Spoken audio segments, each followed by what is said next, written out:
When the new Duke of Ravenmore arrived to claim the estate he had bought for the price of a good carriage, the housekeeper handed him 40 keys on an iron ring. He did not count them. If he had, he might have asked why a house with 41 rooms had only 40 keys. He might have asked why the quiet woman in gray kept her hand pressed against her apron pocket, as if something small and heavy rested there.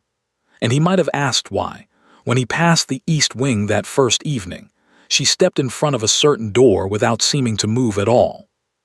But the Duke asked nothing. He was too busy hating the house and everyone who had ever lived in it. That was his first mistake. 6 months earlier, Ashford Hall had been one of the finest estates in the county, and Charlotte Ashford had been the daughter of one of the kindest men in England. Both of those things ended in the same week. Her father, Mr. Edward Ashford, had gone to London on business, the same business trip he took every quarter, with the same leather case and the same cheerful wave from the carriage window. But this time he came home a different man, gray-faced, silent. His hands shook when he poured his tea, and he did not touch his dinner. "Papa," Charlotte had asked, "what has happened?" He looked at her for a long moment. There was something in his eyes she had never seen there before. Not fear exactly, something worse, guilt. "Nothing you need to worry about, my dear," he said. "Nothing at all." 3 days later the letters began to arrive. Bankers, creditors, men Charlotte had never heard of, demanding sums of money she could not believe. Her father locked himself in his study, the corner room in the east wing, with the tall windows and the smell of pipe smoke and old paper, and she heard him in there at night, pacing, writing, pacing again. On the 4th night she knocked and brought him tea he had not asked for. He was sitting at his desk, surrounded by papers, and when he looked up at her, he smiled the saddest smile she had ever seen. "Charlotte," he said quietly, "whatever you may hear of me when I am gone, whatever they say, I want you to remember one thing. Everything I did for a friend. Can you remember that?" "Papa, you're frightening me. What friend? What have you done?" But he only kissed her forehead and said, "Go to bed, my dear. It will look better in the morning." It did not look better in the morning. In the morning her father was dead at his desk. His heart, the doctor said, too much strain, too much worry. He was 53 years old. Charlotte did not remember the funeral. She remembered fragments, black gloves, wet grass, the vicar's voice going on. And she remembered one man who did not belong there. A tall, thin gentleman in a black coat, standing at the edge of the churchyard, watching her the way a crow watches a field.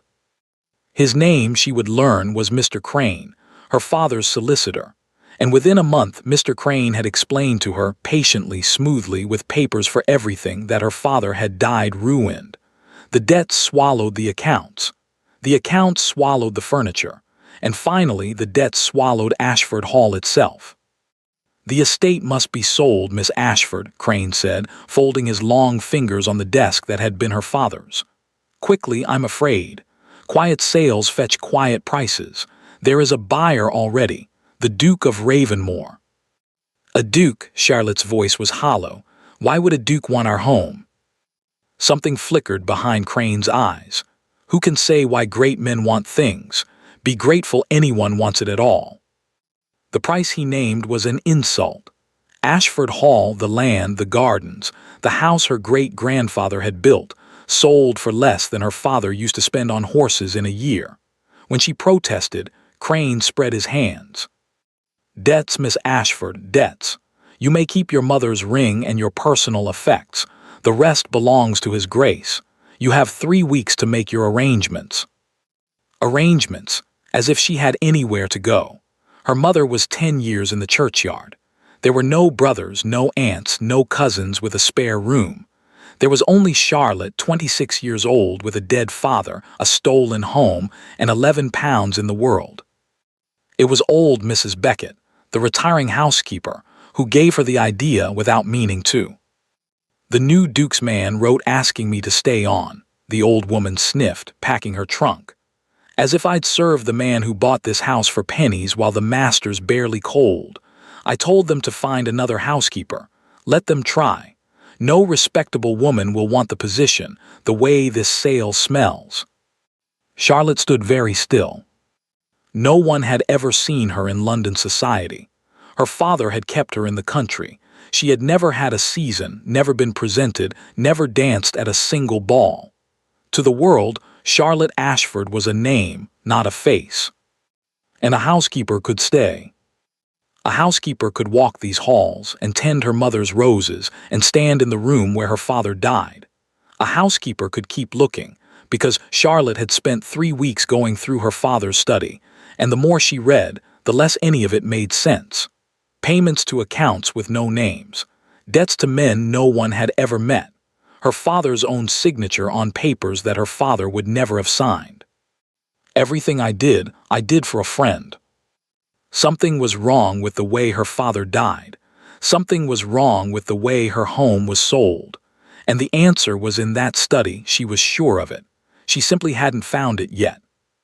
So Charlotte wrote a letter to the Duke's steward in a careful, plain hand, and signed it Mrs. Hale, widow asterisk, and enclosed a reference she wrote herself on her father's good paper. Then she did the hardest thing she had ever done.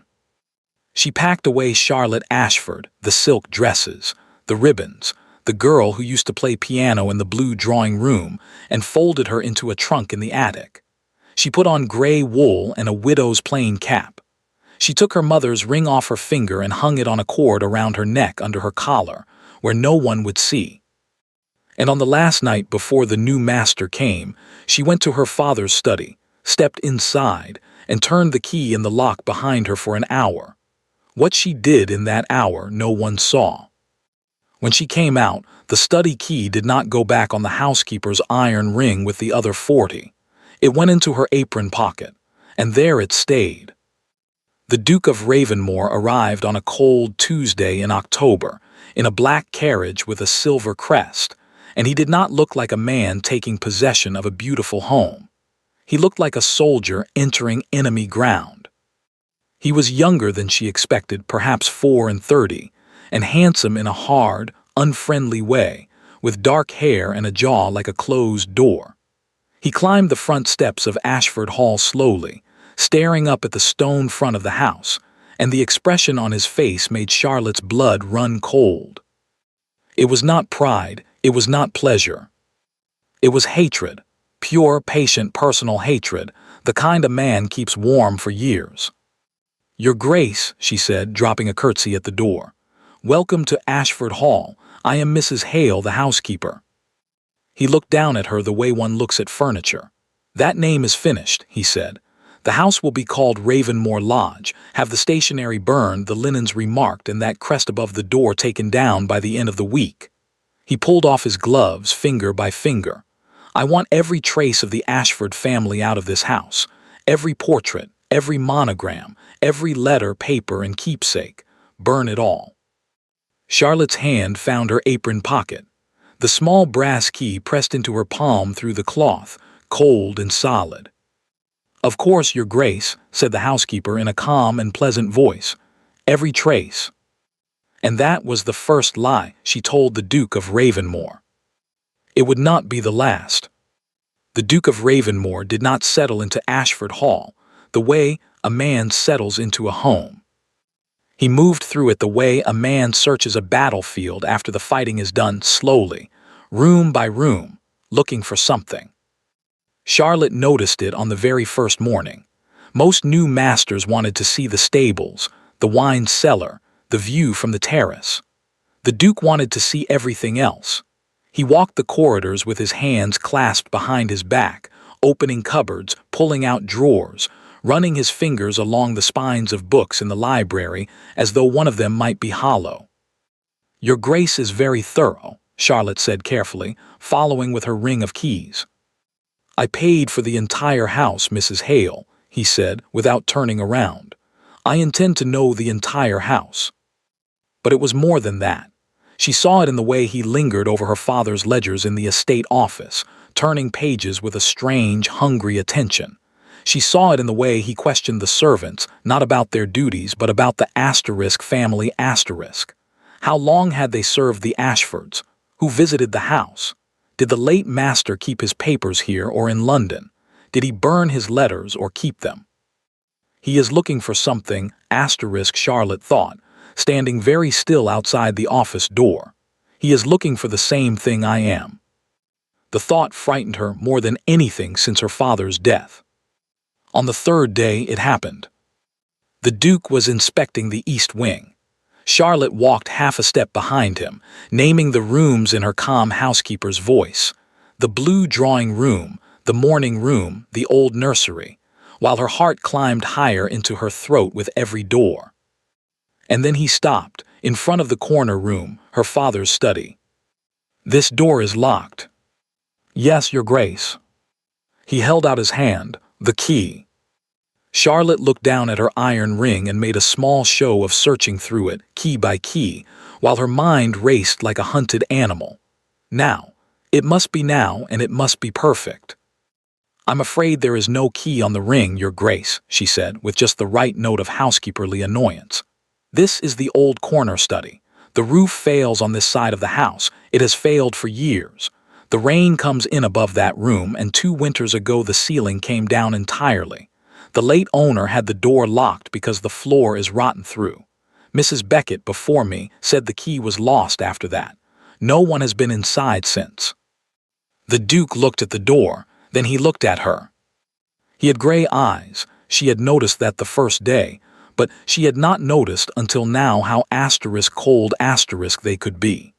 He looked at her the way a card player looks at a man he suspects of cheating. "The ceiling came down," he repeated. "Yes, Your Grace." "And yet the corridor smells of nothing, no damp, no rot." He laid the flat of his hand against the door, quite gently.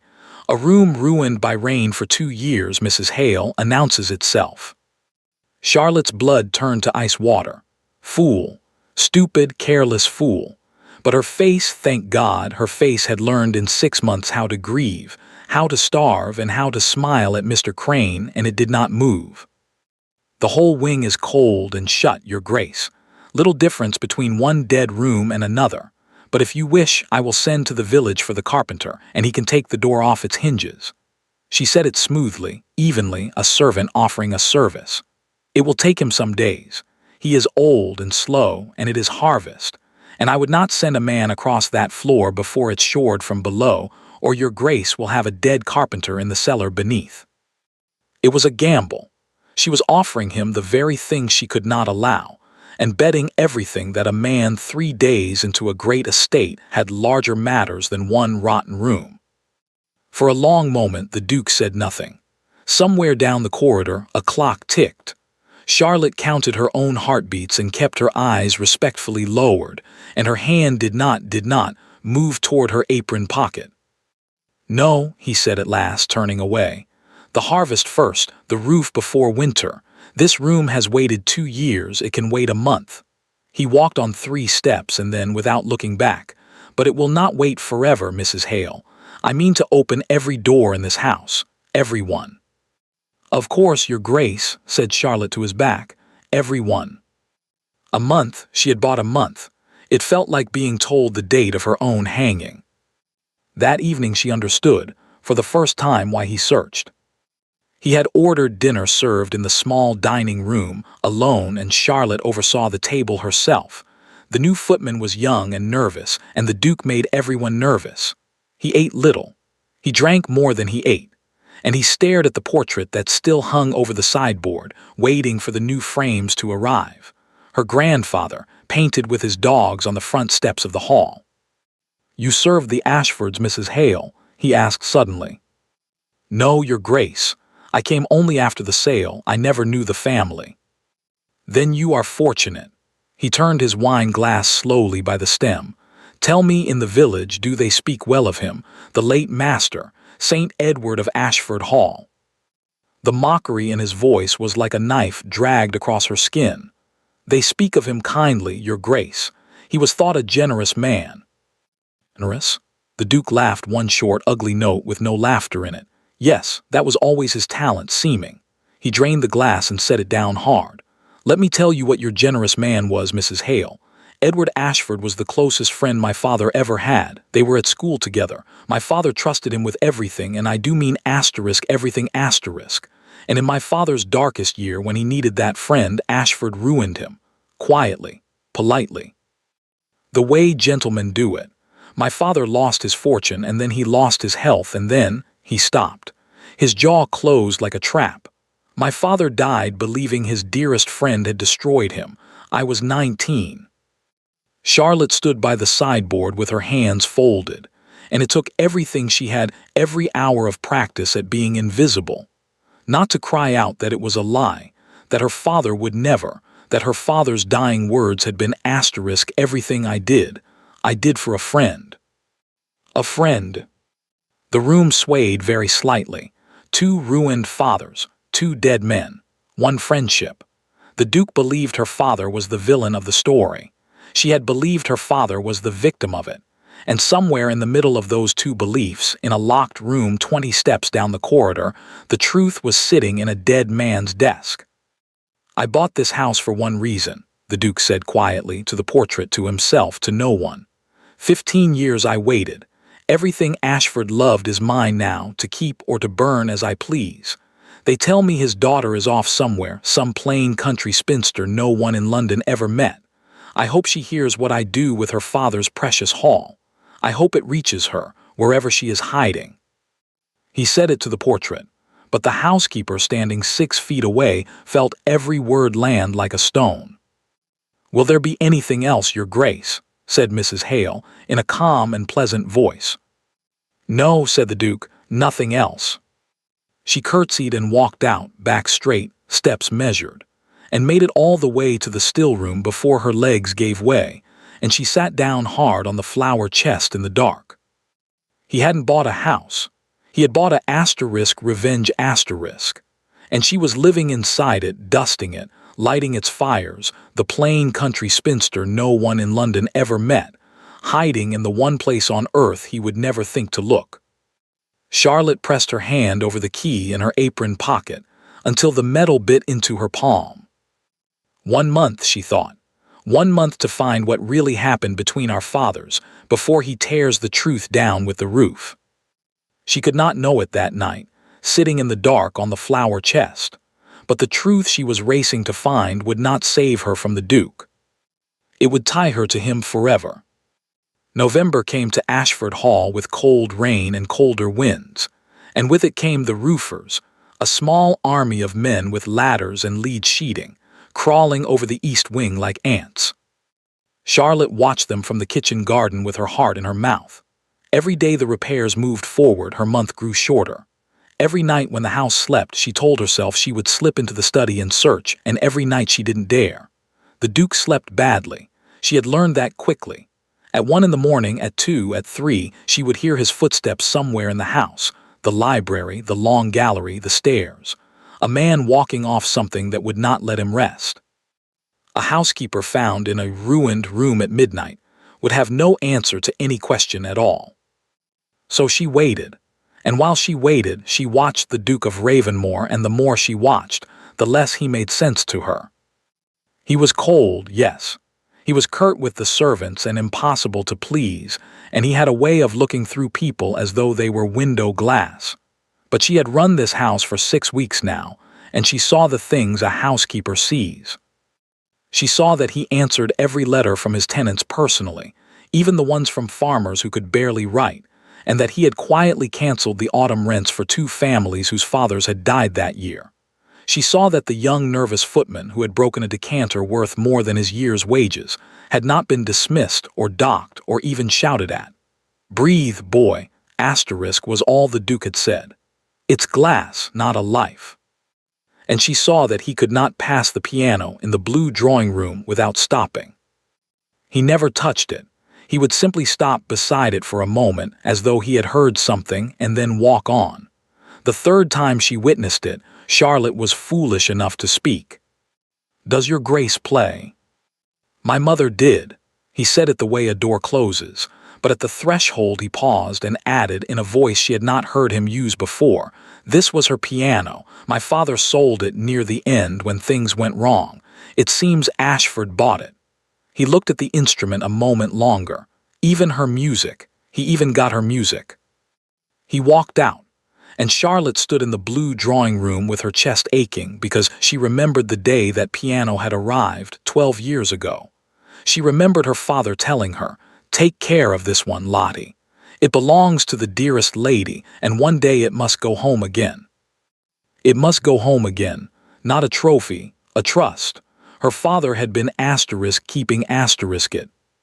She was still standing there when she heard the crash from the hall. The Duke had fainted on the stairs. They got him to his bed, the footman and the groom carrying him, Charlotte directing, the maids fluttering like frightened birds, and by nightfall the fever had him fully. The doctor came from the village through the rain, shook his head, spoke of pneumonia, the lungs, you understand, the cold in these old houses, left powders and instructions, and promised to return. "Has His Grace family to be sent for?" the doctor asked, pulling on his gloves. "A wife, brothers?" "No one," Charlotte heard herself say, and it was true. The letters that came to this house were from lawyers, bankers, land agents. Not one, in 6 weeks, from a friend. Then someone must sit with him at night. The fever will get worse before it breaks if it breaks. He must be kept cool and made to drink, whether he wishes it or not. The maids were terrified of him, even unconscious. The footman was useless in a sick room. "I will sit with him," said Mrs. Hale. For 4 nights, Charlotte Ashford nursed the man who had bought her home to destroy it. She kept the fire low and the cloths cool. She spooned barley water and willowbark tea between his cracked lips. She held his shoulders when the coughing tore through him, and changed the sweated linens, and learned his face by candlelight. And by the second night it was no longer the face of the Duke of Ravenmore at all. It was just a man, younger, without the coldness holding him together. There were lines around his eyes that hardness had put there, and gray coming at his temple at 34, and he was so alone that not one human being in England had to be written to. On the 3rd night the fever peaked, and he began to talk. Most of it was nonsense, marching orders, Latin numbers. But sometime past 2 in the morning his hand caught her wrist with sudden strength, and his eyes opened, bright and blind, and he said, "Father, father, don't sign it. Don't sign anything he gives you." "Hush," Charlotte whispered. "Hush, you're dreaming." He said the signature was witnessed. He showed me father's own hand, and it wasn't father swore it wasn't. The words were tumbling, cracked, desperate, a boy's words in a man's ruined voice. 15 years. I have the man's name now. I have his name. He was Ashford's creature all along. He did Ashford's dirty work, and when I can prove it I'll see him hanged and Ashford's name in the mud where my father lies. What name? Charlotte breathed. She should not have asked. She could not stop herself. She leaned close to the burning face of the sleeping Duke, her heart slamming. The man who forged the signatures, what was his name? And the Duke of Ravenmore, lost in his fever, 15 years deep in his father's ruin, answered her. "Crane," he said. "His name is Crane." The fever broke before dawn on the 5th day. Charlotte was asleep in the chair beside his bed. She had not meant to sleep, with the candle burned out and the first gray light coming through the curtains. She woke because someone was watching her. The Duke lay still against the pillows, hollow-cheeked, weak as paper, but his eyes were clear, and they were fixed on her with an expression she could not read at all. "You're still here," he said. His voice was a ruin. "Someone had to be, Your Grace." "The doctor tells me," he stopped, coughed, mastered it. "The doctor tells me it was 4 nights.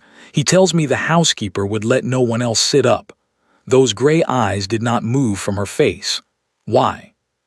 "Because I've fed you and fought for you and held you through the dark. You impossible man. And somewhere in those 4 nights you stopped being my enemy." "It is my duty to keep the house in order, Your Grace," said Mrs. Hale. "You are part of the house." For a moment there was silence, and then the Duke of Ravenmore did something she had never seen him do, not once, in 6 weeks. He laughed, weakly, painfully, but truly. And his whole face changed when he laughed, like a window opening in a shut room, and Charlotte understood with a small, sinking, quiet horror that she was in far more danger in this house than she had ever imagined. Because Crane had ruined the Duke's father with forged signatures, and Crane had been her father's solicitor, Crane had sold this house. Crane had stood in the churchyard watching her like a crow. One man standing behind both ruined families. She had her thread at last and every reason to pull it. But 4 nights had done something no thread could undo. The truth in the locked room could clear her father's name, and now, God help her, she found she wanted it just as much for the man in this bed. For the man who laughed like a window opening and who still believed with all his broken heart that the villain of his life was named Ashford. What would he do when he learned an Ashford had been under his roof all along? The Duke's recovery changed the house, and it changed her chance. The doctor ordered 2 weeks of rest, and for once the Duke obeyed. He kept to his rooms in the West Wing, sleeping long hours, drowsy with the doctor's powders. The roofers had stopped for the frost. The servants went to bed early in the cold. And so, on a moonless Thursday in late November, at midnight, Charlotte Ashford finally stood in front of her father's study with the 41st key in her hand. She had gone in only once since the sale, that single hour on the last night, when she had done nothing but lock away what mattered and grieve. She had not had the strength then to search. She barely had it now. The key turned. The door breathed open on hinges she had oiled herself 6 months ago, and Charlotte stepped into the one room in England where time had stopped. Her candle found it piece by piece.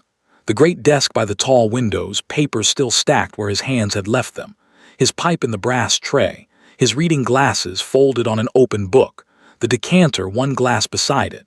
Mrs. Beckett had wanted to clear it all after the funeral, and Charlotte had said no, lock it, leave everything, without quite knowing why. Now she knew why. Somewhere in this room, a dead man was still trying to tell her something. "All right, Papa," she whispered into the cold. "I'm listening now." She had a system planned through many sleepless nights. The drawers first, then the ledgers, then the letters. She could allow herself 2 hours, no more, and she set her father's little desk clock, wound and set by her own hand, because she could not bear its silence where she could see it. The drawers gave her sorrow, but nothing more. Seals, wax, a lock of her mother's hair in a paper fold that undid her for a full minute. The ledgers were worse than nothing. They were the false asterisk story, the neat official ruin, columns of debts to names she now read with new eyes. Harwood and Sons, the Merchant Loan Company of London, Bellamy and Fitch, companies no one in the county had ever dealt with, debts that had appeared, fully grown, in a single terrible year. And every page of them had passed through the hands of the family solicitor, Crane. It was past 2 when she found the strongbox. Not in the desk, behind it.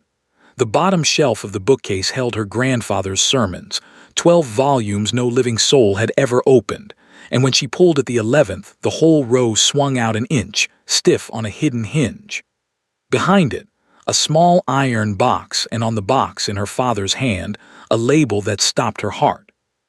"For Charlotte, if I am not given time." Her hands shook so badly that the candle flame staggered.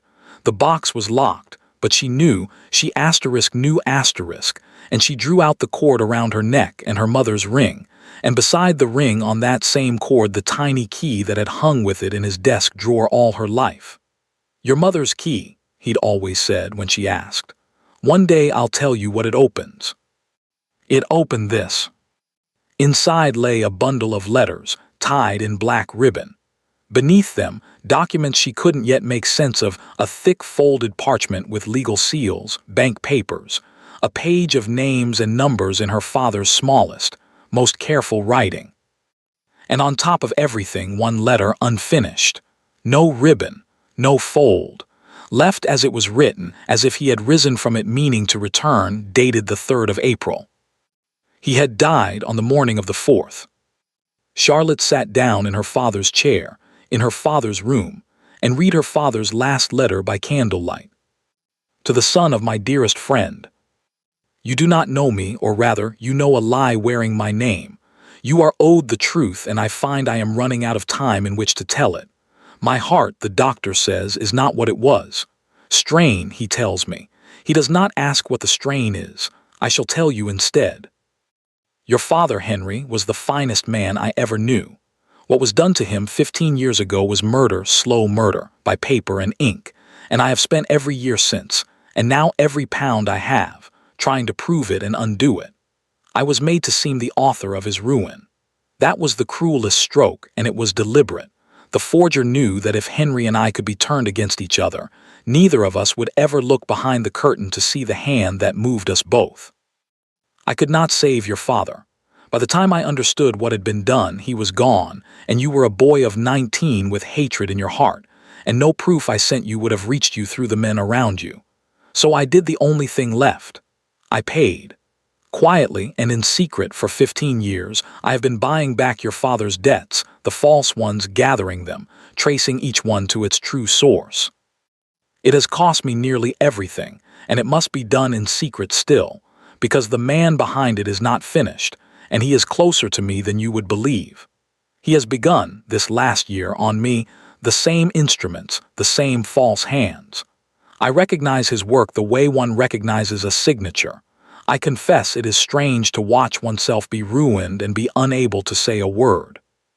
If he succeeds and I do not survive it, everything you need is in this box. The proofs, the names, the trust deed which he does not know exists and must never find. Guard the deed above all, it is my daughter's whole. The letter stopped. Mid-sentence, mid-word almost, the pen trailing a small blot, as if someone had knocked at the door of the 3rd of April, and her father had risen to answer, and never come back to finish. Charlotte sat for a long time without moving. The clock ticked. The candle burned. Somewhere above her, sleeping in the west wing, was the son this letter had been written to, the boy of 19 with hatred in his heart, grown into a man who fainted on stairs and laughed like a window opening and believed, 15 years deep in his bones, that her father had killed his. They were never enemies. Two friends played against each other by a hand behind a curtain. One died deceived. The other died trying in secret to mend it and was called a villain for his pains by the very man he was saving. She looked at the thick folded parchment with its seals. The trust deed which he must never find. It is my daughter's whole. Her whole what? Charlotte reached for it and froze. Gravel, the unmistakable crunch of wheels on the drive, far below the tall windows. At 2:30 in the morning in the frost, a carriage was coming up the avenue of Ashford Hall, coming fast, with lamps lit. She flew to the window, pressing against the shutter's edge. The carriage swung around the fountain circle and stopped before the front steps, and a man climbed out into the lamplight. Tall, thin, a black coat and a way of standing patient, unhurried at 2:30 in the morning that she would have known anywhere. The crow from the churchyard. Mr. Crane had come to Ashford Hall. And Charlotte stood in the locked room with a dead man's proofs in her hands, the candle still burning, and 40 steps of corridor between herself and any innocent explanation on earth. For one heartbeat, Charlotte could not move at all. Then the training of 6 desperate months took over. The candle out, pinched with bare fingers, she didn't feel it. The letters, the parchment, the papers back in the iron box. The box, she hesitated one agonized second back behind the sermons, because a housekeeper caught in a corridor with an iron box at 2:30 was a housekeeper hanged. The shelf swung true. The door. The key. The lock sliding home with a sound like a gunshot in the silence. Below, the great bell of the front door began to ring through the sleeping house. Charlotte went down the servants' stair in the dark, 2 floors on legs made of water. In the passage behind the hall she stopped, pressed both hands hard against her face. You are Mrs. Hale. You were asleep.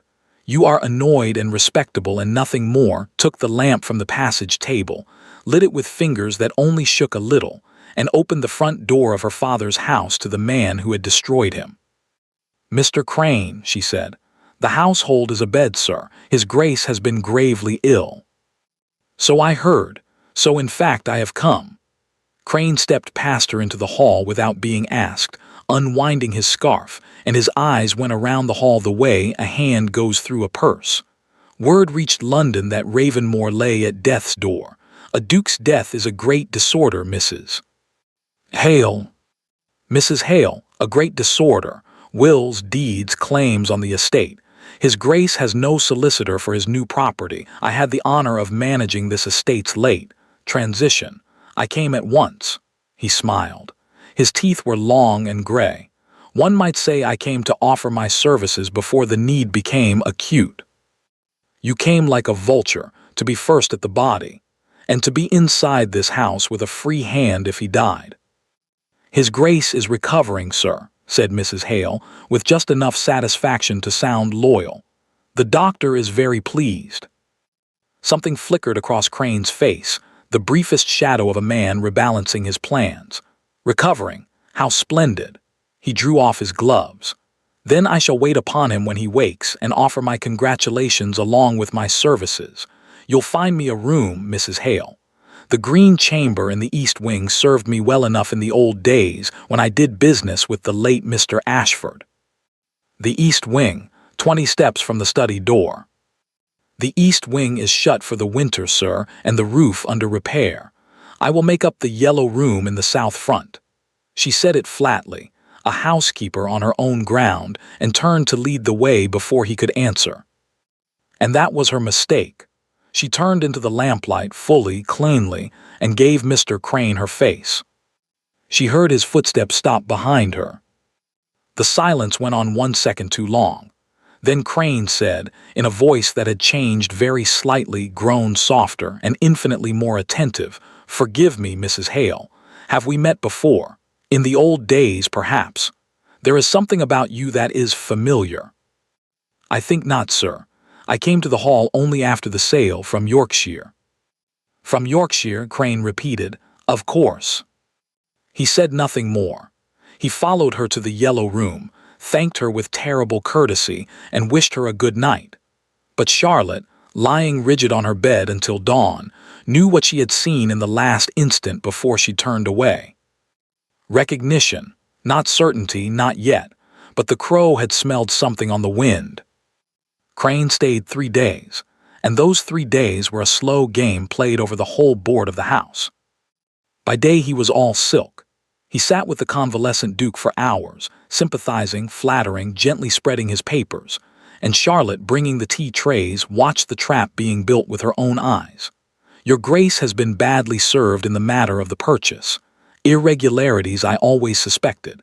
The Ashford affairs were dark waters, Your Grace, dark waters, and I fear the daughter, wherever she has vanished to, may one day make trouble over the sale. Entrust me with the papers, and I will make Your Grace unassailable." He was asking for the papers. He was asking the Duke to hand him the hunt for the very proofs that could hang him, and the Duke, weak, courteous, listening with half-closed eyes, said only, "You are very kind, Crane. I will think on it." By night the crow hunted. The first night, Charlotte found the estate office door unlocked, that she had locked herself. The second night, a maid whispered that the gentleman from London had been seen on the east wing stair. "Lost," he said, "looking for the library, ma'am, at midnight in his coat." The third morning Charlotte found faint scratches around the study lock, fine, patient scratches, the kind made by a man with picks and time, and the door itself still shut fast. Her father's lock, London maid, had held. That evening, as she crossed the stable yard in the winter dusk, Crane stepped out of the dark doorway of the coach house directly into her path. "Mrs. Hale, a word." There was no silk left anywhere on him. In the gray light his face was long and still, and his eyes were the eyes she remembered from the churchyard. "It took me a day to be sure," he said quietly. "You have your mother's face, Miss Ashford. She looked at me in just that insolent way, God rest her." The yard was empty. The cold came up through Charlotte's shoes and straight into her blood. "Deny it," screamed one half of her, and the other half, the half that had survived 6 months, understood it was no use, and that begging would only feed him. "What do you want, Mr. Crane?" "Better?" He almost smiled. What I want, Miss Ashford, is to know what a ruined gentleman's daughter is doing scrubbed and capped in her dead father's house under a false name, with forged references. Oh yes, I inquired. There is no Mrs. Hale of Yorkshire. Shall I tell you what a magistrate would call it? Imposture, fraud. And when the silver is counted and the late master's little valuables are missed, and they will be missed, I shall see to the inventory personally. A magistrate will call it theft. They transport women for less, when they are lucky. He leaned in and his voice dropped to a whisper. And His Grace, dear God, the asterisk Duke, the man who has hated the name Ashford for 15 years, nursed through his fever by Ashford's own daughter, lied to in his own house, morning and night. What do you imagine he will do, Miss Ashford, when I tell him what has been dusting his mantelpieces? Every word was a stone laid on her chest. But Charlotte had spent 3 days watching this man, and she had spent one night reading her father's letters, and through the fear, cold and small and clear, one thought stood up. He is threatening me instead of exposing me, which means he needs something first. You haven't told him, she said slowly. You've had a day and you haven't told him. Why not, Mr. Crane? The pause was tiny, but it was there. Your father, Crane said, kept private papers, correspondence, certain documents belonging to my late clients that I am obliged to recover. They were not among the effects at the sale, and they are not in the estate office, and there is a room in the east wing with a lock I find eccentric for a ruined study. His eyes were flat as a winter pond. Give me what is in that room, Miss Ashford, and I take my leave, and Mrs. Hale of Yorkshire lives out her grey little life in peace. Refuse, and by Sunday you are in Ravenmore's study hearing him send for the magistrate, and believe me, girl, I shall let asterisk him do it. The daughter of the man who ruined his father. He will not even hesitate. And there it was, the whole shape of her situation, closing like a hand. Charlotte looked at the man who had killed her father with paper and ink, standing in her father's stable yard demanding the only proof of his crime, and she did the sum every way, and every way it ended the same. The moment Crane had those papers, both dead fathers were unavenged forever, and the moment the Duke learned her name, she was lost anyway. She had one card. It was made of days, and it was this: Crane could not risk the room being opened by anyone else either. The strongbox in that room has my father's private lock, she said, and let her voice shake, and it was not hard. I have no key to it. It must be forced quietly or the whole house will know. Give me until Sunday. Crane studied her for a long, long moment, hunger and suspicion fighting behind the flat pond of his eyes. Hunger won. It always had. Sunday, he said. After church, Miss Ashford. And should you think of running, remember that a woman traveling alone is so very easy to describe to a magistrate. He bowed quite correctly and walked back toward the house and stopped, 3 steps away, half turning, as if at an afterthought. Your father thought himself clever too at the end, said Mr. Crane pleasantly. He wrote to me the 3rd of April asking me to call on him the next morning. He had asterisk proofs asterisk, he said. He wished to give me a chance to account for myself asterisk. The long gray teeth showed once more in the dusk. His heart gave out that very night. Weak hearts, the Ashfords, it runs in the blood. Do have a care for yours. Then he was gone across the yard, and Charlotte stood alone in the dark between the stables, understanding, at last, the knock that had interrupted a letter on the night of the 3rd of April, and exactly what kind of man she had just promised to meet on Sunday.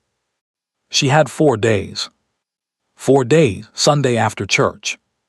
Charlotte did not sleep that night. She sat by the small fire in the housekeeper's room with her hands wrapped around cold tea, and thought it through the way her father had taught her to think through accounts, slowly, Lottie, and from both ends. Crane believed she could be frightened into handing him the box. Very well, his belief was her only shelter, and it would hold exactly until Sunday. Before Sunday, then, she had to do what her father had died before doing. Understand what was asterisk in the box, every page of it, because papers she did not understand were papers she could not use, hide, or fight with. The next night when the house slept, she went back into the locked room. This time she was not searching. This time she was reading. She spread her father's secret out across his desk by the light of 2 candles, and piece by piece, in the small hours of a December night, Charlotte Ashford finally met the man her father had truly been. The first bundle was the proof of the old crime.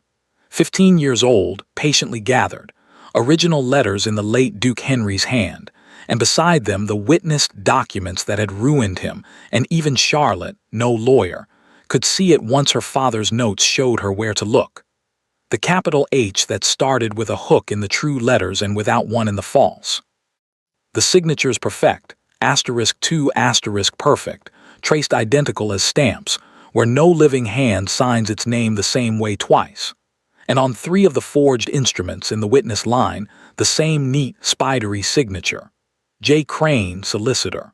Her father had circled each one in pencil lightly, the way he marked errors in her sums when she was small. The second bundle broke her heart. Receipts, bank drafts, transfer papers, 15 years of them. Her father quietly, anonymously, through agents in London, buying back the false debts that had swallowed his friend's estate. Buying them at full price to keep the holders from asking questions, one by one, year after year, bleeding his own fortune white to gather his dead friend's ruin into a single pair of hands his own, so that one day it could all be cancelled at a stroke and given back to Henry's son. The last purchases were dated only this spring. He had nearly finished. The mysterious debts that had ruined Edward Ashford were no mystery at all. Half were Crane's forgeries beginning their work on a second victim, and half were simply a good man spending everything he had on a debt of friendship no court had ever ordered him to pay. Everything I did for a friend. "Oh, Papa," Charlotte whispered to the empty chair, "you could have told me, I would have carried it with you." The third document she left for last because her father's letter had left it for last. The thick parchment with the legal seals. The trust deed, which he does not know exists and must never find. "It is my daughter's whole." She unfolded it and read it, and then read it again, and then sat very still for a long time while the candles burned and the clock ticked and the whole world quietly turned over. It was her mother's marriage settlement. Ashford Hall, the house, the park, the home farm had come into the family through her mother, and by this deed it had never legally belonged to her father at all. It was held in trust, for the daughters of the marriage, for Charlotte, untouchable by any husband's debts, unsaleable by any husband's hand, hers absolutely upon her father's death. Her father had not owned Ashford Hall. Crane, forging her father's ruin, had sold what was never her father's to sell. The sale to the Duke of Ravenmore was not merely unjust. It was void. Charlotte stood up. She walked to the tall window and looked out at the dark park, the frost-silver lawns, the black shapes of the oaks her great-grandfather had planted, and heard her own heart pounding out the truth of it. Mine. All of it. Still mine. It was never sold because it could never be sold. One journey to London. One honest lawyer shown this deed, and there would be no need to fear Crane's Sunday, no need to fear the magistrate, no need to curtsy and lie and carry coal scuttles in her own house. The law itself would open every door for her, and the Duke of Ravenmore, the great Duke, with his 40 keys and his burned stationery and his, "I want every trace of the Ashford family out of this house," would be nothing here. A trespasser. A man who had paid a fortune to Crane's creatures for a deed worth less than the wax on its seal, and who could be stood on the front steps of Ashford Hall and told to *go. For one entire minute standing at that window, Charlotte let herself feel it, the fierce, blazing, sweet-tasting justice of it. 6 months of yes, your grace, and of course, your grace, and the roughness of lye soap in the servants' stairs, and it could all end with a single sheet of parchment. He had bought her home as a revenge on her family. There was not a court in England that would not laugh him out of it. And then the minute ended, and Charlotte did the sum from both ends, the way her father had taught her. If the sale was void, the Duke lost the hall and lost with it every shilling he had paid. And he had paid it, she knew now, into a web of Crane's making. Sellers who were shells, agents who were fictions, money that had gone into the crow's own nest and would never be seen again. The Duke of Ravenmore was rich in land and old blood, but she had kept this house 6 weeks and seen the accounts and the letters from his bankers. The purchase had been enormous, made in haste, made in asterisk hatred, the one purchase in his careful life that his men of business had begged him not to make. If it collapsed into fraud, it would take him down with it. The proud, cold, wounded man who canceled his tenants' rents in secret and stood by his mother's piano without touching it would be ruined. Publicly, completely, laughingly ruined, the Duke who bought a stolen house from a forger, and the world that had watched his father fall would say, "Weak heads, the Ravenmores. It runs in the blood." And there was the other thing. The thing she made herself say plainly, alone in the cold room, because lying to everyone else all day was quite enough lying for one woman. "If I do this, I destroy him, and I cannot destroy him because I love him." There, it was said, if only to a dead man's chair. She loved the Duke of Ravenmore. It had happened somewhere between a broken decanter and 4 nights of fever, and it was hopeless, and it changed everything and could change nothing, because he loved a housekeeper's quiet company and hated her true name more than any name on earth. So Charlotte Ashford, standing in the middle of the night in the middle of her own stolen house, holding absolute power over the man who owned it, made her choice. She would not use the deed to take the hall from him. She would use everything asterisk else, the forgeries, the receipts, her father's letter to give him back the truth. His father innocent, her father faithful, and Crane guilty of it all. The proofs would clear both dead men with one stroke, and if there was any justice left in England, they would hang the crow with his own spidery signature. The Duke would learn his 15 years of hatred had been aimed at the wrong man, and how he learned it mattered. Not from her lips, not from an Ashford caught in a lie, but from the evidence itself, laid before him so plainly that no rage could argue with it. 4 days. She would copy what could be copied. She would move the box itself to a place no lock-picking crow would ever think to look. And on Sunday, when Crane came for his prize, he would find, she would asterisk make him find, that he had been outplayed by the weak-hearted Ashfords one final time. It was a good plan. It was a brave plan. Charlotte gathered the papers together with steady hands, and this time when she left, the iron box left with her, hidden under folded linens in a plain laundry basket. The one thing in a great house that no gentleman, howsoever villainous, will ever look inside twice. She was crossing the dark gallery with the basket on her hip, when the Duke's voice came out of the shadows by the long windows. "Rather late for laundry, Mrs. Hale." The basket weighed 1,000 pounds on Charlotte's hip. Beneath 4 folded pillowcases lay an iron box that could hang one man and ruin another, and 10 feet away, in the cold moonlight of the long gallery, stood the Duke of Ravenmore in his dressing gown, watching her. "Your Grace should not be out of bed," said Mrs. Hale. "The doctor said." "The doctor says a great many things. I couldn't sleep." He was thinner from the fever, and the moonlight made him look almost young. His eyes went to the basket. "You work too late. That's heavy. Give it here."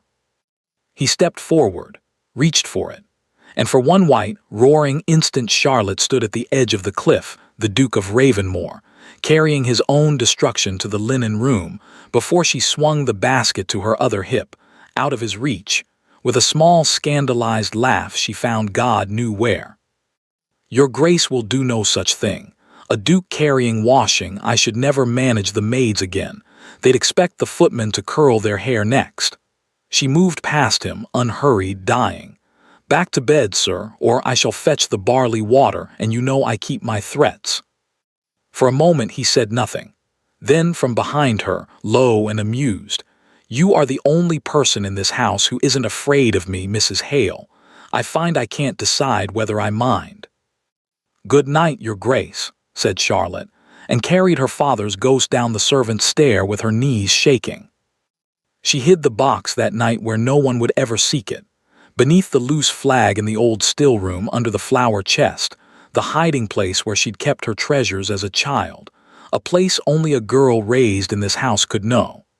Then she slept 2 hours and woke to Friday, and to a house that had quietly, dangerously changed. Because the Duke had decided to live again. He came down to breakfast for the first time in 3 weeks. He walked the frost-hard gardens at noon, doctor's orders, Mrs. Hale, air. And somehow the housekeeper was required to walk with him, to name the roses her own mother had planted asterisk. The old mistress's roses, they say, your grace. To argue with him about the placement of the succession houses and be asterisk right asterisk, and to make him laugh twice before the fountain. He was courteous to her now in a way that had nothing to do with servants. He asked her opinions. He watched her when he thought she didn't see. 4 nights of fever had done something to him too. She knew it, and knew she should smother it and could not, because these 2 days, Friday, Saturday, the last 2 days before Sunday, were all she was ever going to have. Saturday evening, it snowed. The first snow of the year, huge and slow, passed the windows, and Charlotte was closing the shutters in the blue drawing room when she turned and found the Duke standing beside his mother's piano. Touching it, both hands flat on the closed lid, head bowed like a man at a grave. I used to sit under it, he said without turning, when I was small. She played every evening and I sat under the piano with the dog and I believed, he laughed at himself quietly, I believed the music came up out of the floor of our house, that it lived there. Then the money went and the piano went and I was sent to school and she died the next winter. I never heard her play again. He straightened. 15 years I've imagined this instrument in Edward Ashford's drawing room. His daughter playing it, I supposed. His guests admiring it. My mother's music entertaining the man who... He stopped. The snow fell past the tall windows. Play something, he said suddenly, turning. You play. I've seen how you dust it, you touch the keys like a woman who knows their names. Play something, Mrs. Hale. This room has been silent as long as I've owned it, and tonight I find I can't bear it. Every rule of her survival said no. A housekeeper from Yorkshire playing. But he was looking at her the way he had looked at the piano, and it was the last Saturday of the world, and Charlotte Ashford sat down at her own piano in her own drawing room and played. She played the Irish air her father had loved, slow, simple, an old song about a girl waiting on a shore, and the room filled up with it, and the snow came down, and when she glanced up the Duke of Ravenmore was standing with his hand over his mouth and his eyes bright, and he looked 12 years old and 100, both at once. When it ended, neither of them spoke for a long time. My mother played that, he said at last hoarsely, that exact air. How? He shook his head slowly. Who asterisk are you, Mrs. Hale? A widow from Yorkshire with a lady's French and a lady's hands who plays my mother's music and runs my house and fears nothing on earth. I've been asking myself for weeks. He crossed the room to the piano. Close. Too close. Whoever you were before you were Mrs. Hale, whoever he was, the man who let you go into service instead of. He stopped himself again and said, very quietly, it's not my question to ask. Only I find that everything in this house that gives me any peace has come to have your face on it, and a man just back from the edge of dying is inclined to say so. His hand was on the piano beside hers. An inch. Less. The snow fell and Charlotte looked up at him, and for one endless moment the truth stood on the very tip of her tongue. My name is Charlotte. I am Charlotte Ashford. Our fathers loved each other, and I think I love you. And his head bent toward hers an inch less. The clock struck 10. And the Duke straightened and stepped back and became a Duke again, but gently like a man folding something away rather than throwing it down. Forgive me. That was the fever, we'll say. Doctors warn of lingering effects. A ghost of a smile. Good night, Mrs. Hale, and thank you for the music, for the 4 nights, for the house. At the door he paused, his hand on the frame, and said, in an entirely different voice, brisk, decided, the voice of a man who has just settled something in his own mind. You'll be glad to know it's all arranged, by the way. I settled it with the builder's man yesterday. Crane was kind enough to recommend the firm. The moment the frost lifts, they begin pulling down the east wing. The room went very far away. Pulling it down, Your Grace. To the ground. He said it lightly, almost cheerfully, a man reporting the removal of a stain. The roof's a ruin, the rooms are dead, and the whole wing is his, Ashford's. His study is in that wing, did you know? The room where the great man sat spinning his webs. Crane tells me the man died in it, at his own desk, in the middle of some new scheme, no doubt. His jaw set in the old hard line, and for a moment the man from the piano was gone entirely. I'll plant roses over the rubble. My mother's kind. It will be the best of him when it's grass. He nodded to her, courteous as ever. Monday, Mrs. Hale, weather permitting. Have anything worth saving out of that wing by Monday. He was gone up the dark stair, and Charlotte stood alone by the piano with her heart slamming against her ribs, doing the terrible new arithmetic. Monday, the wing came down on Crane's recommended builders, Crane's men, Crane's hands to sift the rubble.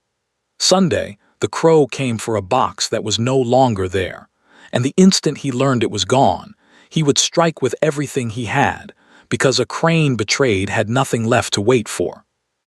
And somewhere between Sunday and Monday stood a man who had almost kissed her over his mother's piano, knowing nothing, still hating a ghost, with his enemy's daughter under his roof, and his enemy's proofs under his flower chest, and his one honest friend in all the world wearing a false name. The snow fell on Ashford Hall. Charlotte closed the piano lid very gently, as her father used to do. "Tomorrow, then," she said aloud, to the empty room, to the two dead fathers, to whatever was listening. "Everything ends tomorrow." She was wrong only about one thing. It would not wait for tomorrow. Because at that moment, in the yellow bedroom in the south front, Mr. Crane was sitting fully dressed in the dark, listening to the house go quiet, with a candle, a traveling case of very particular papers on his knee, and no intention whatsoever of waiting until Sunday. Mr. Crane had not survived 30 years of other men's ruins by trusting a frightened woman's promise. He had watched Miss Ashford across 3 days, and by Saturday night he had read her the way he read all documents twice and against the light. The girl was afraid, yes, but the girl was her father's daughter, and the elder Ashford had also once looked frightened, right up until the night he wrote that he had asterisk proofs. Crane had not waited then. He would not wait now. And there was one thing better than recovering dangerous papers: replacing them. At 1:30 in the morning, Crane rose, took his candle and his traveling case, and went to work. He was old, but his hands had lost none of their patience. The study lock in the east wing had beaten his picks once. It did not beat them twice. The door of the dead man's room breathed open, and the crow stepped in. He searched for 2 hours exquisitely and found nothing, no strongbox, no letters, no deed. Behind the sermons he found only the empty hollow and the hinge, and stood before it a long moment and smiled without any humor at all. "Clever girl, cleverer than your father." Very well. If the true papers could not be found, the room would simply be given better ones. From the traveling case came the harvest of a week's careful work in London. Letters in a hand any man would swear was Edward Ashford's. Crane had been swearing men to that hand for 15 years, and every line of them poison. Letters that proved the ruin of the late Duke Henry had been Ashford's design from the first, with Crane himself as the deceived, honest instrument. And newer letters, dated this very autumn, addressed to my dear daughter, instructing her to enter Ravenmore's service under a false name, to gain the sick man's trust, to find and destroy those papers which could yet undo us, asterisk, and to secure the deed which voids his purchase, so that when the time comes we may take back the hall and leave him nothing but the laughter of London. Half of every good lie is true. That was the beauty of it, and Crane placed the forgeries in the desk, in the hollow, in a slit in the chair's lining, with an artist's care. Then locked the door behind him and went to bed, and slept, as he always slept, extremely well. He came down to breakfast before church, and asked to see the Duke on a matter that could not wait. Charlotte was in the linen room when the bell began to ring for her, the study bell, the west study, ringing, and then a white-faced footman at the door. "Mrs. Hale, His Grace, ma'am, you're to come at once."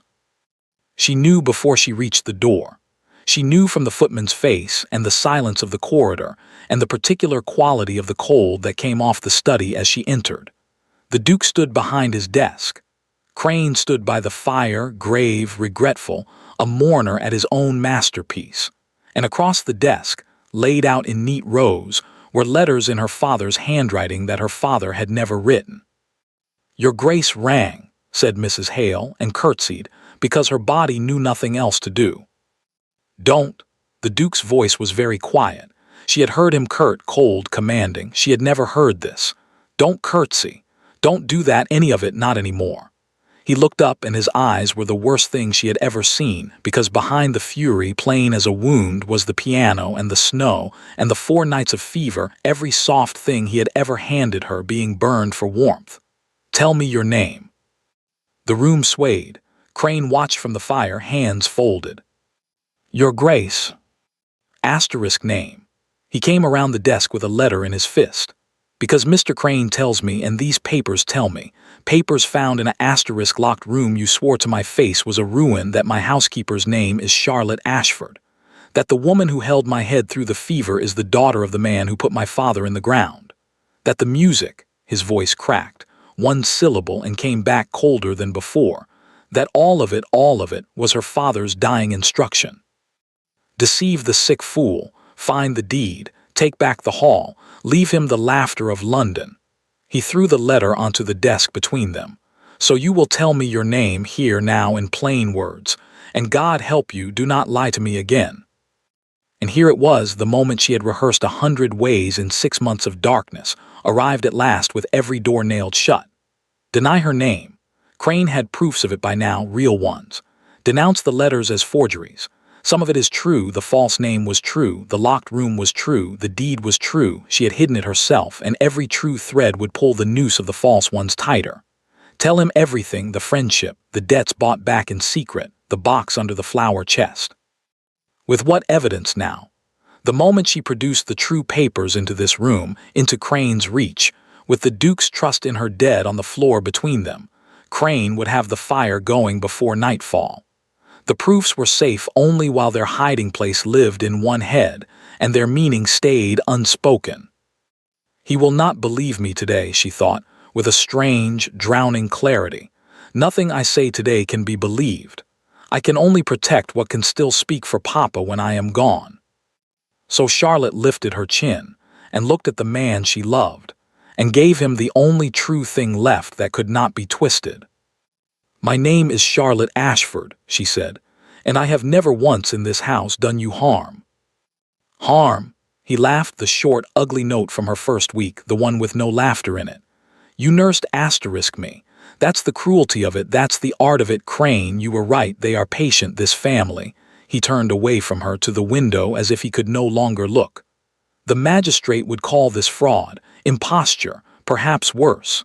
Mr. Crane advises the assizes, and Mr. Crane is right." The fire crackled. Crane examined his nails. "I find," the Duke said to the window in a voice scraped down to nothing, "that I cannot do it, because of the 4 nights, so we are even, madam, and we are finished.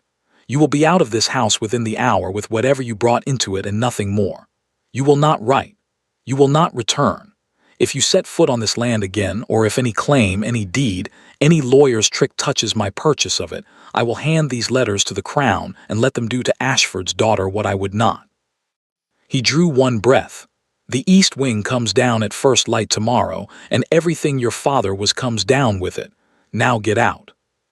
"Your Grace," said Crane softly, "shall I have the woman searched before she—" Asterisk no. The word cracked like a whip, even Crane flinched. "No one touches her. She walks out as she came in. That is the last courtesy, and it is the last of everything." He still had not turned from the window. "Go, Miss Ashford, while I am still able to let you." Charlotte looked at his back for one final moment. The set shoulders, the gray coming at the temple, the man she had loved across a piano 12 hours ago, and there was nothing left in the world to say that would not make it worse. She packed in 20 minutes. The gray dresses, her mother's ring, 11 pounds grown to 14. The iron box she left exactly where it lay, under the flag, under the flower chest, in the dark. Forgive me, Papa. It's safer in your house than on my back on an open road. And if her eyes burned as she pressed the stone down flat, she was the only witness. No carriage was offered. She walked. Down the avenue between her great-grandfather's oaks, through the gates of Ashford Hall, into the falling sleet, while behind the tall study window a man watched the small gray figure grow smaller and told himself, with every step she took, that he had been right to do it. By dusk she had reached the village inn, soaked through, and paid for the cheapest room with numb fingers. By midnight she was sitting on the narrow bed, still in her wet cloak, staring at the wall. Tomorrow the east wing came down. Tomorrow Crane's men sifted the rubble and found nothing. And then Crane would begin to wonder, coldly and correctly, where the box had gone. And there was exactly one person in England left for him to wonder about. She had lost the house, the proof's last guardian post her name, and the man all in one morning, and the crow had lost nothing at all. Charlotte Ashford put her face in her hands, alone above the taproom of the Swan, and for the first time since the 3rd of April she wept. The Duke of Ravenmore did not sleep on the night he sent her away. He sat in the west study until the fire died, with Crane's neat rows of letters before him, and read them again and again, and told himself with every reading that the matter was closed. The proof was overwhelming. The story was complete. He had been deceived by a family of deceivers, and in the morning the east wing would come down, and it would be finished, 15 years of it finished forever. And yet, a man who cannot sleep begins to hear small sounds, and the small sound the Duke kept hearing, all through that endless night, was a piano, an old Irish air about a girl waiting on a shore, and his own mother's voice underneath it, rising out of the floor of a house that no longer existed. She played that exact air, out of all the music in the world. Deceivers study their victims, he told himself. She had learned it on purpose. It was the cruelest part of the performance. He told himself this 4 times. Around the 5th, some cold, precise, unwelcome part of his mind, the part his own solicitor called the best head for evidence in the House of Lords, asked quietly, "Learned it from where? You never spoke of it to a living soul." At 5 in the morning, he took a candle to the blue drawing room and opened the piano bench. His mother's music was inside. All of it, the worn folios he remembered from under the piano, her penciled fingering still on the pages, kept clean and dry and whole for 15 years. And lying on top, in the handwriting he had spent last evening learning to hate, a small card. Henry's to go home to his boy with the piano when all is restored. E.A. The Duke of Ravenmore stood in the cold drawing room for a long time. When all is restored, a strange phrase for a thief, a meaningless phrase unless a man was keeping something, unless a man was waiting for something. He looked at the card until the candle guttered, and then he did what he had been trained all his life to do with an inconvenient piece of evidence. He went looking for more. Dawn was graying the windows when he entered the east wing, alone, with the key. Crane had surrendered. Below in the frost the builder's men were already gathering, stamping their feet around their wagons. He had an hour, perhaps, before the wing that held everything Ashford came down at his own order. He stepped into the dead man's study. Really looked at it for the first time, without Crane's voice at his shoulder, and the room began to speak. It spoke quietly in the language of small things. It said, "This is not a sealed ruin, this is a shrine. No dust on the desk, no damp anywhere in a room locked 2 years. The reading glasses folded on an open book, the pipe in its tray, and the little desk clock ticking, ticking. Wound within the week by someone with a key in a room she had lied to keep him out of. Deceivers do not dust their victims' desks. Deceivers do not wind a dead man's clock so that his room will not fall silent."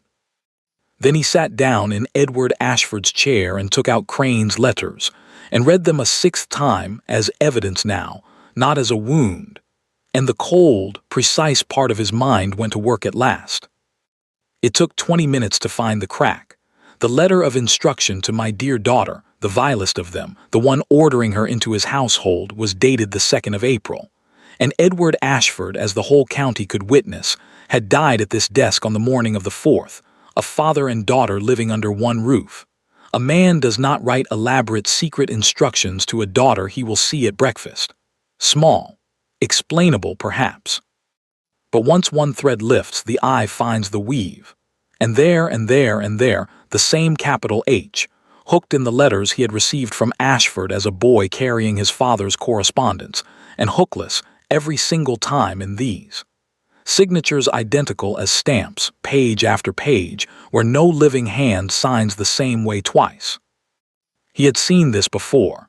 He had seen exactly this before, 15 years ago, in the witnessed papers that ruined his father, the papers his father swore on his deathbed he had never signed. The same workshop, the same hand, and in the witness line of his father's ruin, all those years ago, a neat spidery signature he had been taught to consider the one honest man in the affair. Crane! The Duke stood up so fast the chair went over. Below the window in the frost, the builder's foreman was pointing his men toward the east wing, Crane's builders, Crane's recommendation, Crane sifting the rubble, and the whole design unrolled before him in one appalling instant, 15 years long, 2 families wide with himself as its final instrument.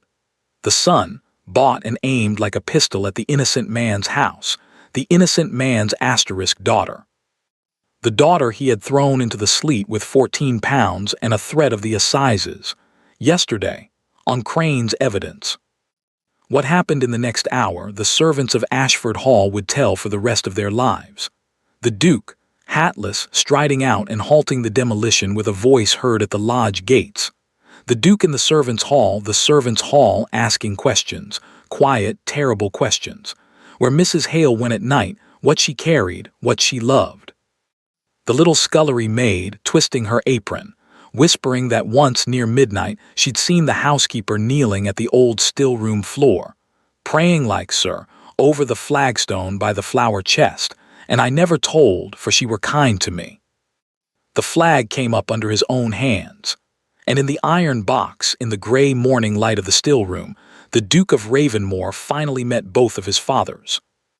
He read for 2 hours, sitting on the flower chest, and no one dared go in. He read the forgeries with the pencil circles, laid side by side with truth until the crime confessed itself. He read 15 years of receipts, a friend, silently bleeding his fortune white to buy back a dead man's honor. He read the trust deed, and understood in one thunderstruck instant what it meant.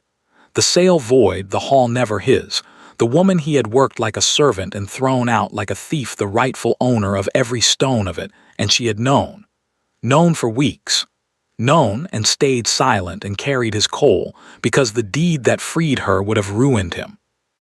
And last, because it lay on top, he read an unfinished letter dated the 3rd of April, addressed to the son of my dearest friend, and when he came to the final broken line, "It is my daughter's whole," the Duke of Ravenmore, who had not wept since he was 19, sat on a flower chest in his enemy's still-room and wept like a boy under a piano. Then he stood up and washed his face at the pump like a stable hand, and became something the Crow had never once planned for in 15 careful years, a man with proof, position, and absolutely nothing left to lose. He did not rage. He wrote 4 letters in 1 hour to his solicitor in London, to his banker, to Sir John Marrow, Justice of the King's Bench, who had dined at his father's table when the Duke was a boy, and to Mr. Crane, the softest letter of all, thanking him for his invaluable service in the matter of the Ashford woman, and begging his attendance at the hall on Thursday to review certain further papers discovered in the East Wing before its demolition. Vanity and hunger, they always came, they always had.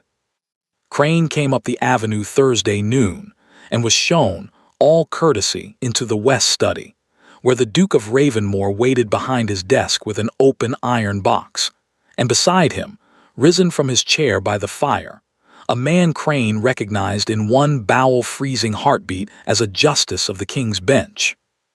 "Mr. Crane," said the Duke pleasantly, "do come in.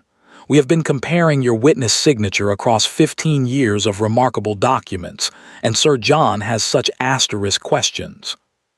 What followed took the law 2 hours, and it is enough to say that the Crow, who had spent his life studying how gentlemen fall, fell exactly as he had taught them to, by paper and ink and his own signature, patiently gathered by a weak-hearted man he had murdered with a knock at the door.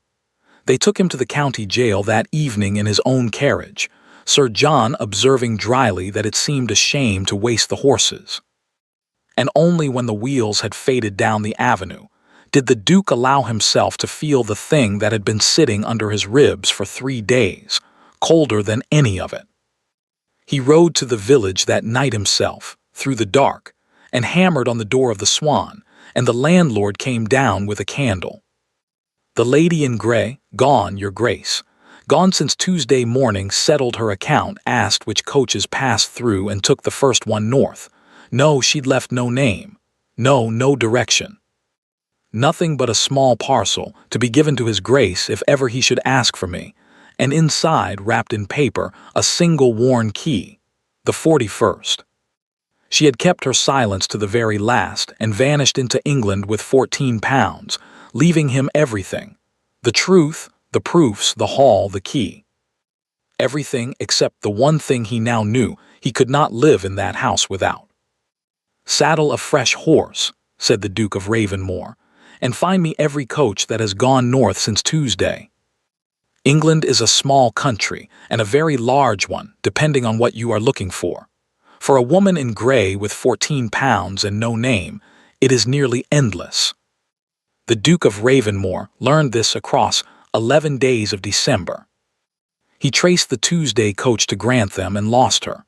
Found her again at Newark, a quiet widow who had asked at the George about positions, housekeeper or governess. A lady, sir, whatever her clothes said, and lost her again.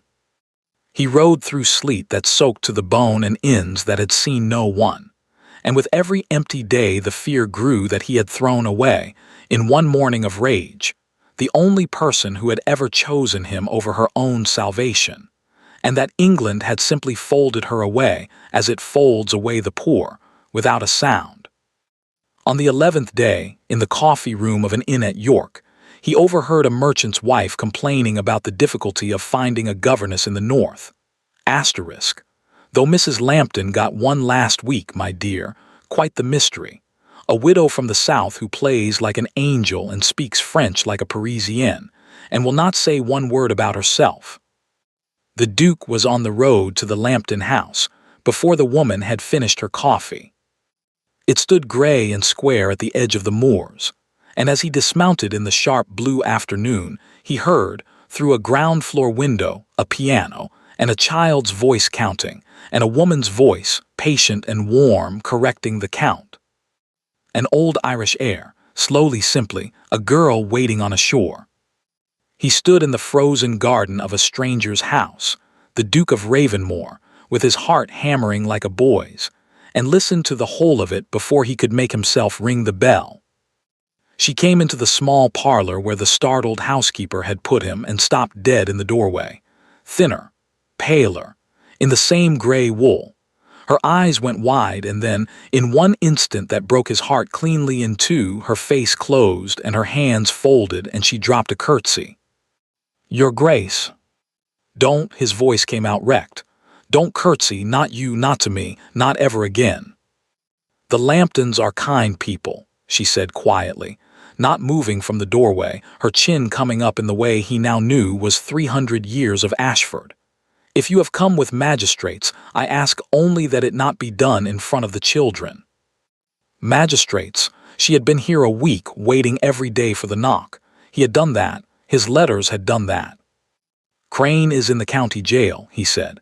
"He was arrested Thursday in your father's study by a justice of the King's Bench, on the evidence your father spent 15 years gathering, and which his daughter guarded with her silence at the price of everything she owned, including her good name, including," his voice failed and he forced it on, "including her home, which was never mine to put her out of.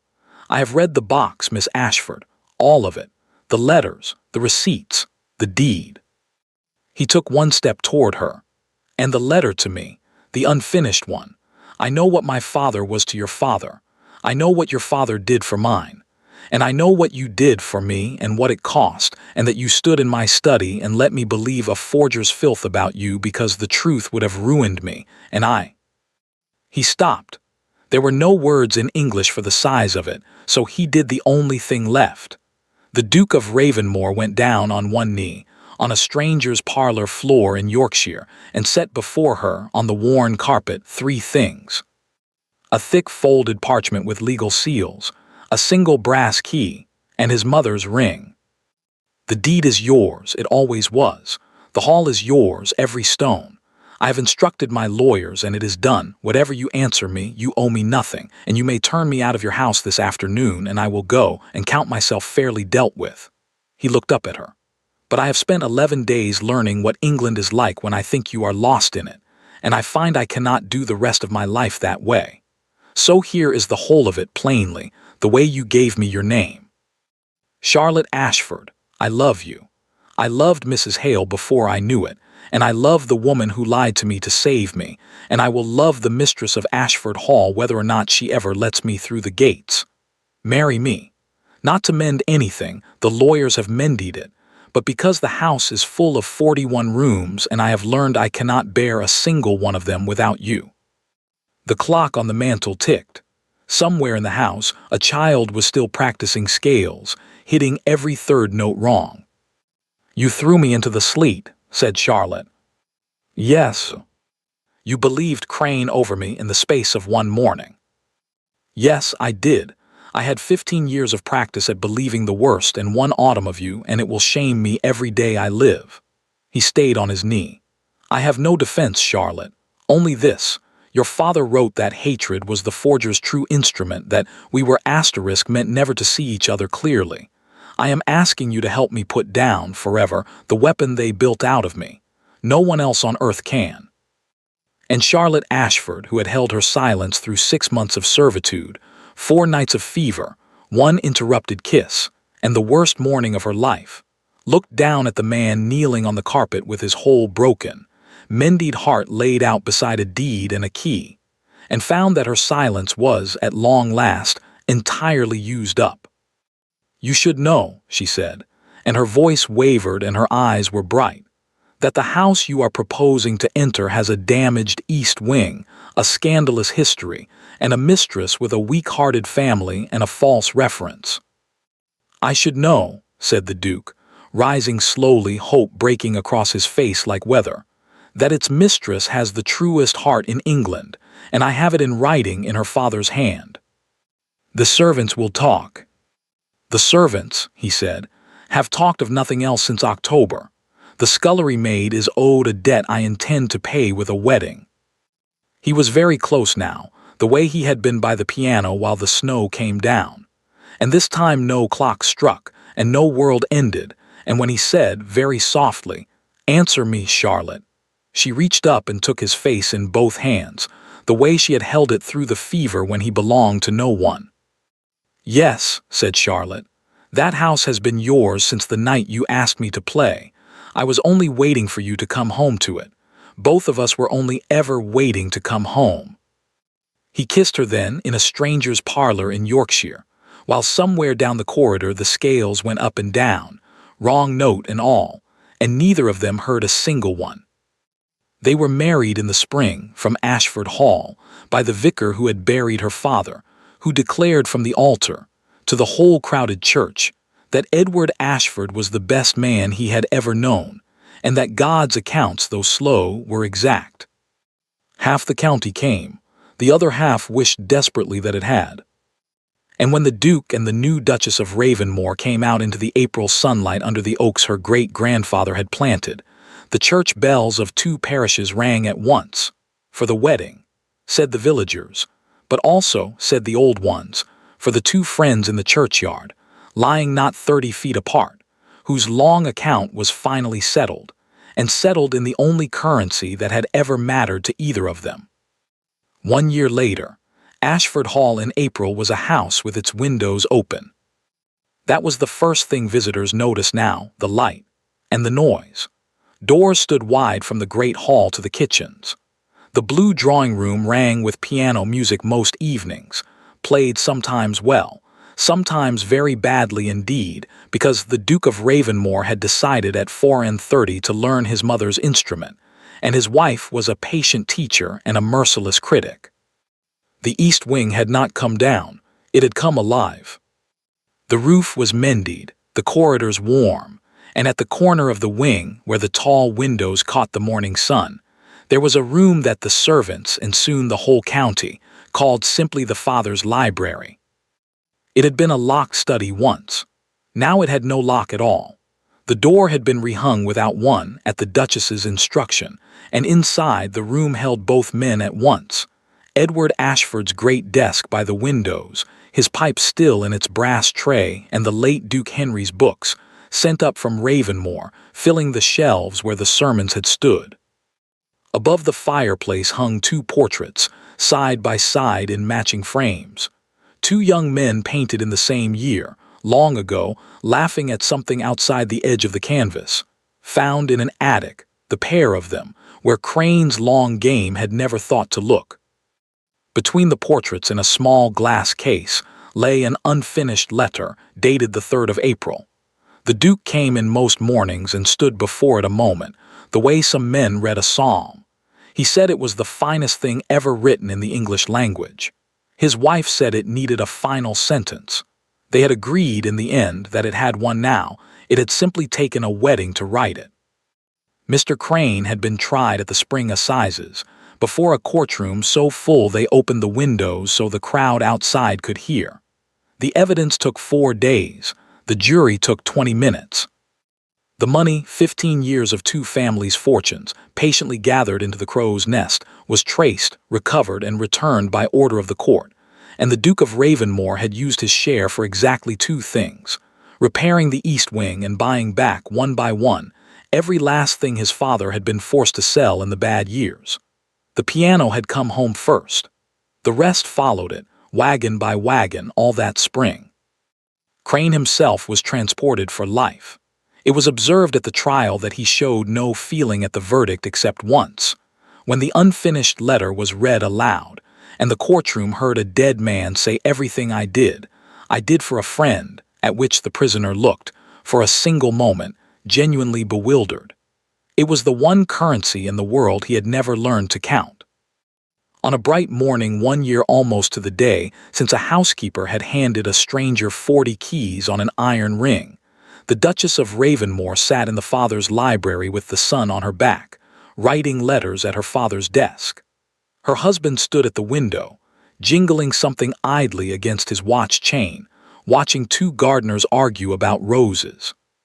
"You'll wear it smooth doing that," said Charlotte without looking up. The Duke glanced down at his watch chain, where, next to the seal of Ravenmore, hung a single worn brass key. The 41st. She had teased him about it since the wedding. The only locked door in the house was gone, the lock itself was gone, and still he carried the key to nothing, every day, everywhere. "It is not the key to nothing," he said with dignity. "It is the key to everything. It is the key a woman kept in her apron pocket while she carried my coal and held her tongue and saved my life and my name and my father's honor, all without one word of credit. And when she had every reason to hate me, she left it behind for me wrapped in paper, like a gift." He crossed the room and kissed the top of her head. "I carry it so that on the days I am proud, or cold, or certain I am right about someone, I can put my hand in my pocket and remember what my certainty was worth, the last time. It cost me 11 days and nearly the whole world." "It cost me *6 months of scrubbing," said Charlotte. "Your Grace." "Don't curtsy." "I never curtsy sitting down. It's one of the things that made Mrs. Hale such a superior housekeeper." He laughed, the open window laugh, the one the whole house knew now. And it was at that exact moment that the nursery maid tapped at the open door, because everything in that house came, in the end, to the open door of that room. "Begging your pardon, Your Grace, he's awake, and he won't settle for anyone." He was 5 weeks old, and he was carried into the sunlight of the father's library in a white shawl, roaring with an indignation entirely out of proportion to his size, and he settled, as he always settled, the instant his mother took him, as though he had merely been making a point about the service. They had named him Edward Henry. There had been no discussion. There had been no need. Charlotte stood with her son by the window, in the room where her father had died and her whole life had been hidden and found, and the Duke came and stood behind them both, and above the fireplace 2 young men went on laughing at something outside the edge of the canvas. At this, perhaps. Very possibly at exactly this. "He'll want the key one day," Charlotte said softly, "when he's old enough to ask what it opens." "And we'll tell him the truth," said the Duke of Ravenmore, closing his hand gently over the small brass thing that had beaten 15 years of forgery, one locked door at a time. "That it opens nothing at all because his mother made sure of it. That she is the reason there is not one locked room in this whole house, nor ever will be again." Outside, the gardeners settled their argument. The roses went in under the east windows that afternoon, the old Duchess's kind, white ones, planted not over rubble, as a bitter man had once planned, but under a nursery window, where they would bloom every June for a boy named after 2 friends. And if on quiet evenings the piano in the blue drawing-room sometimes played an old Irish air about a girl waiting on a shore, well, she had waited. They all had, the living and the dead. And everyone at long last had come home. Thank you for listening to the story all the way to the end. Please tell us which city you're watching from and what the story made you feel. Don't forget to subscribe so you won't miss new stories.